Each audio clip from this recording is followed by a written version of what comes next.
بسم اللہ الرحمن الرحیم اللہم صلی علی سیدنا و مولانا محمد مفتاح الخیر والاسرار ومغلاق الشر والظلمات وآلہ وبارک وسلم۔ جب ہم قرآن پاک کی تلاوت کا آغاز کرتے ہیں یا نماز کا آغاز کرتے ہیں تکبیر تحریمہ کے بعد، اس کے بعد جب تلاوت کی جاتی ہے تو سب سے قبل ہم سورۃ الفاتحہ کی تلاوت کرتے ہیں۔ سورۃ الفاتحہ 2 مرتبہ نازل ہوئی ہے۔ جمہور علماء کہتے ہیں کہ ایک مرتبہ یہ سورۃ فاتحہ مکہ مکرمہ میں اور ایک مرتبہ مدینہ منورہ میں نازل ہوئی ہے۔ اس سورہ مبارکہ میں 1 رکوع اور 7 آیات ہیں۔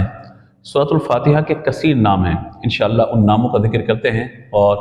ظاہر ہے کہ جب کہا جاتا ہے کہ نام بہت زیادہ ہیں تو فضیلت کی طرف اشارہ ہوتا ہے، اس کی عظمت کی طرف اشارہ ہوتا ہے، اور اس بات کی طرف اشارہ ہوتا ہے اور بیان کرنا مقصود ہوتا ہے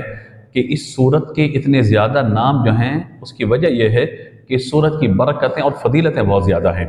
تو یوں اس سورہ مبارکہ کے کثیر نام ذکر ہوئے، جن میں سے مشہور 15 نام ہیں۔ ایک تو فاتحہ ہی ہے جس کو سورۃ الفاتحہ کہا جاتا ہے، اور اس کو فاتحۃ الکتاب کہا جاتا ہے اس لیے کہ یہ قرآن پاک یعنی کتاب اللہ کا آغاز کرنے والی سورہ مبارکہ ہے۔ تو اس اعتبار سے اس کو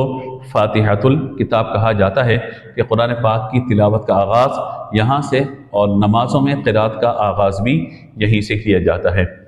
اسی طرح اس سورہ مبارکہ کی ابتدا میں الحمدللہ یعنی الحمد سے اس کا آغاز ہے، اس وجہ سے اس کو سورۃ الحمد بھی کہا جاتا ہے۔ اور یہ سورہ مبارکہ وہ ہے کہ جس میں اللہ تبارک و تعالیٰ کی حمد بیان کی گئی ہے، لہذا اس اعتبار سے اس کو سورۃ الحمد بھی کہا جاتا ہے۔ ایک نام اس کا ام الکتاب اور ام القرآن بھی ہے، یعنی قرآن پاک میں کہا جاتا ہے اصل کو۔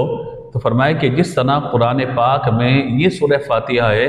پورے قرآن پاک کا جو خلاصہ اور نچوڑ ہے، بعض علماء کے مطابق وہ اس سورہ مبارکہ کے اندر موجود ہے۔ یعنی اگر اس سورہ مبارکہ کو یہ اپنی زندگی کا مقصد بنا لیا جائے، یعنی اول اللہ تبارک و تعالیٰ کی حمد، اس کے رحمان و رحیم ہونے کا ذکر، پھر قیامت کے دن مالک یوم الدین جزا کے مالک ہونے کا بیان، پھر اللہ تبارک و تعالیٰ ہی کی عبادت، ایاک نعبد و ایاک نستعین، اسی سے مدد طلب کرنا۔ اب یہ باتیں بیان کی جائیں تو اب یہاں کے بعد جو اگلی آیات ہیں ان کا تعلق بندوں کے ساتھ ہے، یعنی اگلی آیت کا تعلق بندوں کے ساتھ، اور پچھلی آیت ہم نے پڑھی ان کا تعلق اللہ تبارک و تعالیٰ کی ذات کے ساتھ۔ تو اب جب ہم آگے بڑھتے ہیں تو بندہ کہتا ہے ایاک نعبد، 3 آیات کے بعد جو درمیانی آیت ہے اس کا تعلق بندے کے ساتھ بھی، رب کے ساتھ بھی۔ ایاک نعبد، بندہ کہہ رہا ہے یا اللہ میں تیری ہی عبادت کرتا ہوں، و ایاک نستعین، اور ہر معاملے میں تجھ ہی سے مدد طلب کرتا ہوں۔ مجھے معلوم ہے یا اللہ کہ تیرے سوا کوئی معبود نہیں ہے، اور تیرے سوا کوئی مددگار نہیں، کوئی مدد کرنے والا نہیں،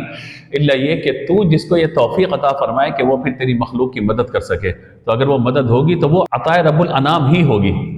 یعنی اللہ کی طرف سے ہی وہ مدد ہوگی۔ اور اللہ تبارک و تعالیٰ کے بندے اگر بندوں کی مدد کر رہے ہیں تو یہ حقیقتاً اللہ ہی کی مدد ہے، جو اللہ نے بندوں کے دل میں رحم اور مدد کی توفیق ڈال دی اور وہ دوسرے بندوں کی مدد کر رہے ہوتے ہیں۔ تو حقیقتاً ایک مومن کا ایمان یہی ہوتا ہے کہ مجھے جو مل رہا ہے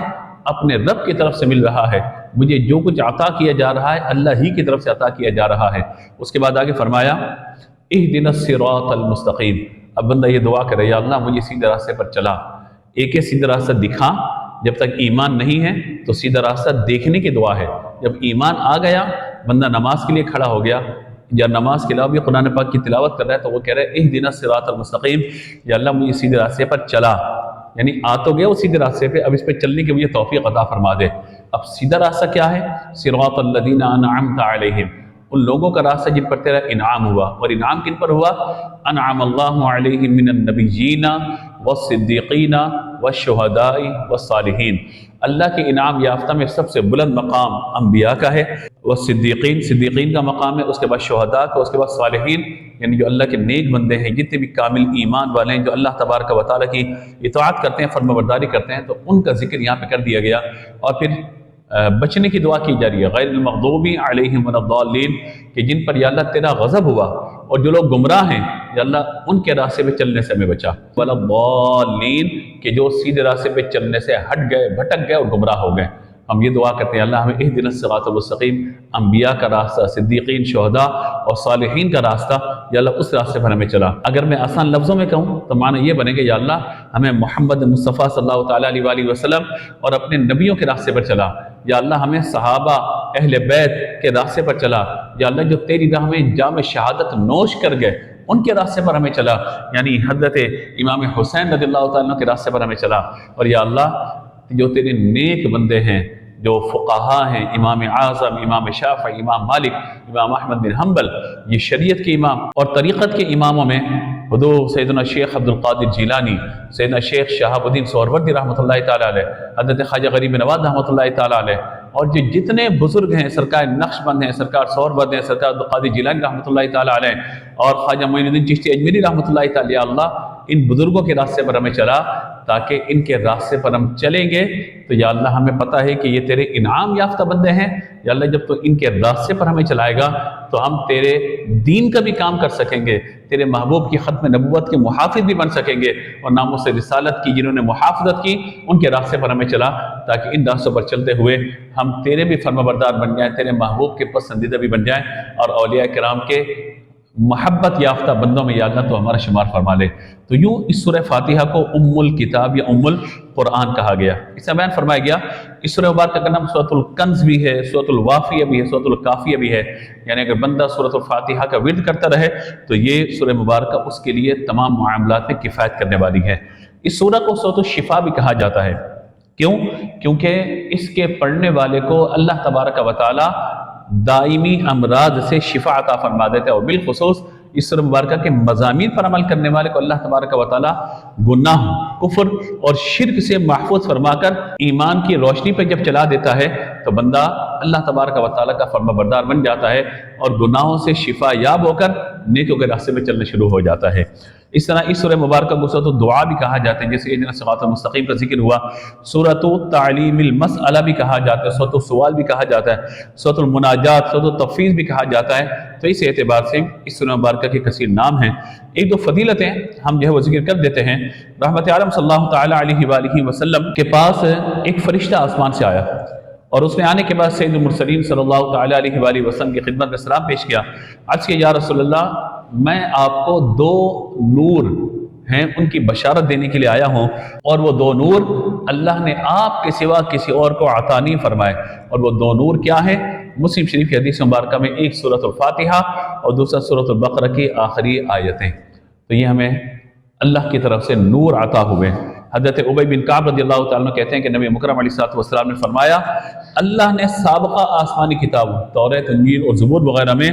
ام القرآن یعنی سورۃ الفاتحہ کے مثل کوئی صورت نازل نہیں فرمائی۔ حضرت عبد الملک بن عمیر رضی اللہ تعالیٰ عنہ کہتے ہیں، شعب الایمان کی حدیث مبارکہ ہے کہ حضور اکرم صلی اللہ تعالیٰ علیہ وآلہ وسلم نے فرمایا سورۃ الفاتحہ میں ہر مرض کے لیے شفا موجود ہے۔ تو اگر خدا نخواستہ بندے کو کوئی مرض ہو تو 7 مرتبہ یا 3 مرتبہ سورۃ الفاتحہ پڑھیں، سورۃ الفاتحہ پڑھنے کے بعد اپنے ہاتھوں پہ دم کر جسم پر پھیر لیں، پانی پہ دم کر کے پی لیں، انشاءاللہ مستقل اس عمل کو کریں گے اللہ تبارک و تعالی بیماری سے، پریشانیوں سے اور مصیبتوں سے نجات عطا فرمائے گا۔ رزق کی برکت کے لیے سورہ مبارکہ بہت برکت والی ہے۔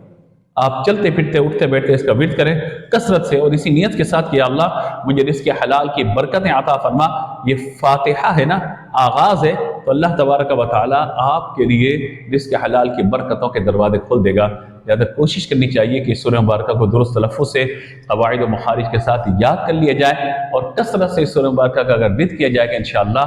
دنیا کی برکتیں بھی ملیں گی، آخرت کی برکتیں بھی ملیں گی، دنیا بھی آسان ہوگی، آخرت بھی آسان ہوگی، اور اس کے مضامین پر عمل کر لیا جائے، اس کا ترجمہ یاد کر لیا جائے، اور جو باتیں بیان کی گئی ہیں اگر ان پر عمل کیا جائے تو پھر عمل کی صورت میں اللہ بھی راضی ہوگا، اللہ کے رسول بھی راضی ہوں گے۔ ایک مسئلہ سمجھ لیجیے آخر میں کہ جب امام کے پیچھے نماز پڑھی جا رہی ہو اور امام جب تلاوت کرتا ہے تو ہمیں حکم یہ ہے کہ امام کے پیچھے قرات نہیں کرنی، کسی بھی قسم کی تلاوت نہیں کرنی، اور اگر اکیلے نماز پڑھ رہے ہیں تو فرمایا لا صلاۃ الا بفاتحۃ الکتاب، تو پھر سورۃ الفاتحہ کو لازمی نماز کے اندر پڑھنا چاہیے جب آپ انفرادی طور پہ نماز پڑھ رہے ہوں، اور جب امام کے پیچھے نماز پڑھ رہے ہوں تو وَإِذَا قُرِئَ الْقُرْآنُ فَاسْتَمِعُوا لَهُ وَأَنصِتُوا لَعَلَّكُمْ تُرْحَمُونَ، کہ جب امام قرات کرے تو اس کے پیچھے سورۃ الفاتحہ کو نہیں پڑھنی، اور مطلق یہاں حکم دیا گیا کہ جب قرآن پاک کی تلاوت کی جائے فَاسْتَمِعُوا لَهُ